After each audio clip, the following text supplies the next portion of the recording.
ایرانی وزیر خارجہ عباس عراقچی کے سفارتی رابطے تیز، فرانسیسی اور روسی وزیر خارجہ سے اہم ٹیلی فونک گفتگو کی۔ رابطوں میں خطے کی تازہ ترین صورتحال اور جاری کشیدگی پر تبادلہ خیال کیا گیا۔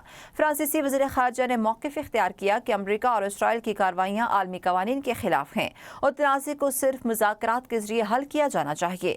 جنگ عالمی معیشت پر سنگین اثرات ڈال سکتی ہے۔ آب نہر مرز کی بحالی ناگزیر ہے اور اس میں کسی قسم کی رکاوٹ یا دباؤ قبول نہیں کیا جائے گا۔ عباس عراقچی کا روسی وزیر خارجہ سے بھی ٹیلی فونک رابطہ۔ روسی وزیر خارجہ نے کہا کہ روس ایران کے خلاف کسی بھی فوجی جارحیت کی سخت مخالفت کرتا ہے۔ روس امن کے قیام کے لیے ہر ممکن تعاون فراہم کرنے کو تیار ہے۔ ایرانی وزیر خارجہ کا قطر کے وزیر اعظم سے بھی ٹیلی فونک رابطہ۔ امریکہ کے ساتھ جاری مذاکرات کی موجودہ صورتحال پر تبادلہ خیال کیا۔